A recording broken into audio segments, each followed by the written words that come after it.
So being the youngest of three daughters, I was given the opportunity to watch my sisters experience and grow from their experiences. So I too experienced most of which they experienced, like my first tooth loss, my first performance, and now upcoming my graduation.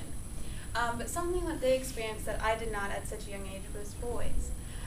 Not necessarily because I was just unkempt and unkempt, but mostly because at such a young age, I was like, boys are unnecessary towards my career and life successes. I know, weird for like a 13-year-old to think, but this idea kind of really pressed down on me at the age of 13. I remember coming home to 7 various Ben & Jerry flavors in my fridge, which was really odd because my parents are like all organic, no fat, no sugar. But I mean, I was 13, so of course I was like, yes. And so I grabbed for my favorite, Half-Baked, and I turned for the Savour, and then there was the Sienna. She's a family friend, closest to my eldest sister, Sarah, and she looked down on me and she rolled her eyes, which was very typical Sienna. And she snatched the ice cream from my hand and she said to me, "Have respect for your eldest sister. She can't stop crying her eyes out. Vincent just broke up with her," which was my sister's boyfriend of like a year and a half. And so she turned and walked away with what I thought to be my ice cream and left to go upstairs. And for like about a week, there were several other girls just living in my house to help my sister cope. And I used to think of myself very much like my eldest sister. She was very level-headed. She knew exactly what she wanted, and she didn't let anybody get in the way of that.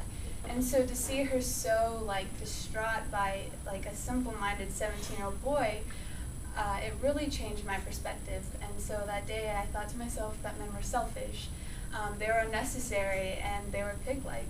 And so at the age of 13, I signed a mental contract with myself that I would not have any relations with men until marriage.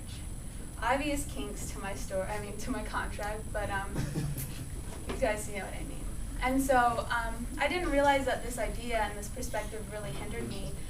It really like truncated my relation and my maturation with quite a few people until one particular boy.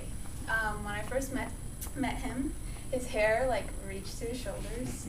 He had band bracelets that reached up to his forearm, and he wore jeans that were skin tight. I'm going to leave the name a mystery, but I think some of you know who I'm talking about.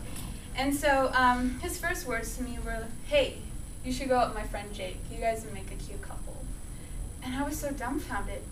Boys were so ludicrous. It was the first day of high school, and someone was already asking me out. And so, not Jake, but the other one, I'm going to not reveal his name yet. He appeared in both my biology and my Spanish class. And I didn't talk to him because I didn't find conversation with him at all advantageous until I realized that he and I were laughing at the same commentary. And one thing is certain, that I enjoy almost anybody with the same sense of humor.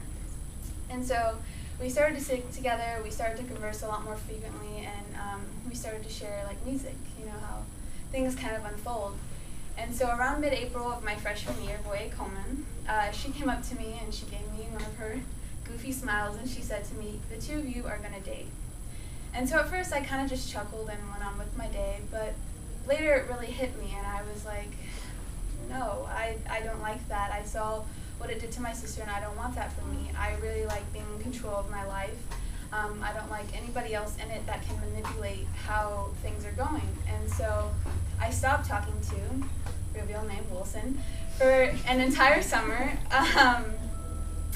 But if anybody knows one thing about Wilson, it's that he is persistent. He did not give up on this idea that I had, and he asked me out several times. The number will not matter, but I guess I kind of faltered in that 20 seconds of courage that everyone talks I had, and I eventually said yes. And immediately after, he made me change my Facebook status because that was still a thing freshman year. And I would always tell him, I wanted him to know that like I was still in control, that like I had the upper hand in my life, and I would always tell him, you know, we're breaking up when graduation comes around, I hope you know that. And he would always just kind of nod at me and kind of laugh. And I admired his vulnerability and his just utter faith to like go into something like this.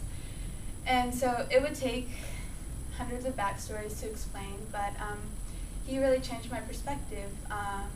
I was very not accepting of change. I was very stubborn, and so he would always tell me, like, stay positive, everything happens for a reason. And so he helped me go through my hip injury, my sister's illness, the death of my dog Shanu, every beginning, middle, and end.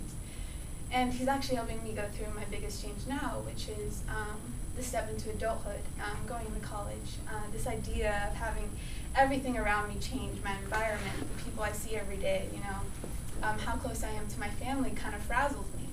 But I always tell myself, like, stay positive, everything happens for a reason, and everything will work out. And so I told myself I didn't want this to be a love story, so it's not. It's a story about me, it's a story about change, and about how malleable a person is, and how someone can come into your life and really shape you to be who you are today. And that sometimes some changes are really unexpected, to be very accepting of it, because sometimes the most unexpected changes bring out the best.